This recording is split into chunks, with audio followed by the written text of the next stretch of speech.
Ada dua model utama dalam dunia publikasi akademik. Yang pertama, open access, dan yang kedua, subscription based, alias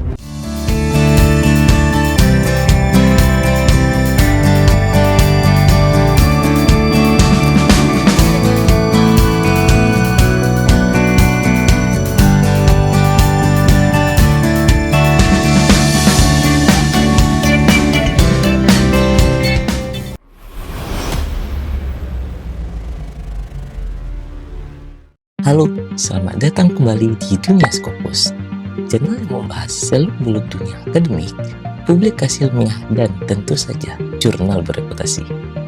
Di video sebelumnya, kita sudah bahas bagaimana seorang editor melihat suatu artikel mulai dari struktur, novelty, sampai review. Tapi, ada satu topik besar yang sering bikin bingung, yaitu jurnal open access. Nah, apa itu dan mengapa bisa menjadi mahal? Dan apa bedanya dengan jurnal berbayar biasa? Di video kali ini kita akan bahas tuntas mengenai jurnal open access, termasuk jenis-jenis open access dan perbedaan antara gold open access dan green open access, serta model dari subscription.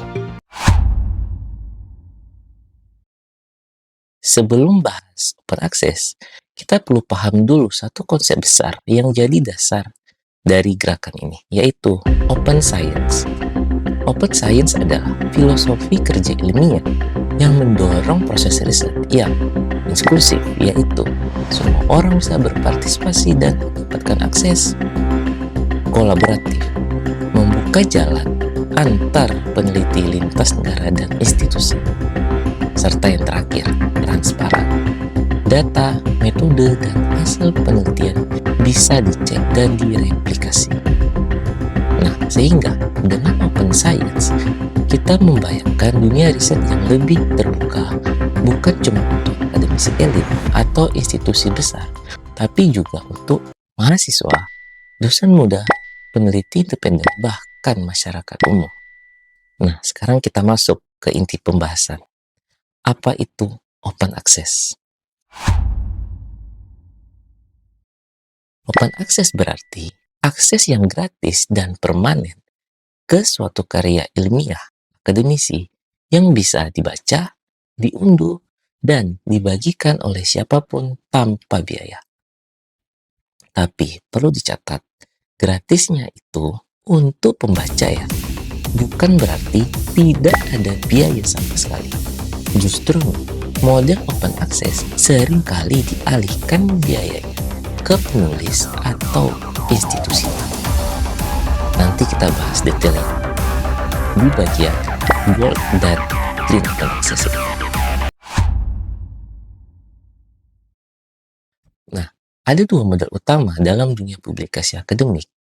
Yang pertama, open access, dan yang kedua, subscription based, alias jurnal berlangganan atau berbayar. Elsevier, salah satu publisher terbesar di dunia, mendukung dua model open access utama, yaitu gold open access dan green open access. Apa itu? Kita lanjut. Nah, sekarang kita masuk yang pertama pada gold open access. Gold open access adalah suatu model publikasi di mana versi final dari artikel kamu langsung tersedia secara terbuka di situs jurnalnya dengan lisensi Creative Commons.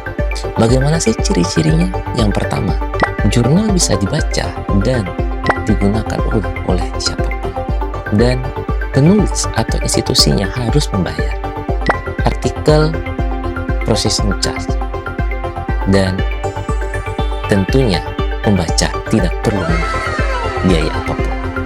Artikel processing charge untuk jurnal-jurnal open access bisa berkisar antara 500 sampai 5.000 US dollar tergantung dari jurnalnya. Nah, beda dengan gold open access, model lama yang kita kenal adalah subscription model.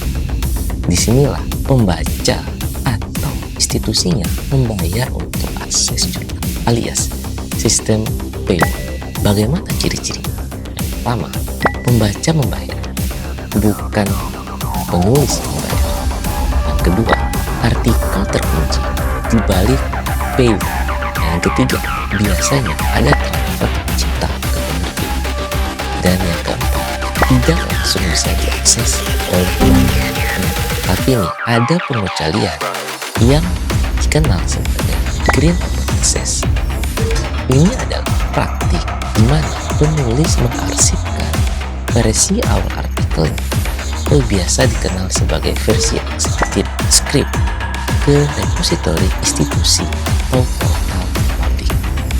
Bagaimana ciri-ciri dari Green Open Access? Yang pertama, pada versi artikel accepted script, bukan versi final publisher. Ada masa tunggu yang sering kita kenal sebagai embargo period, biasa 6-12 bulan. Untuk sistem ini tidak di bawah lisensi Creative Commons. Jadi, artinya apa? Green Open Access itu sebenarnya masih bagian dari model subscription.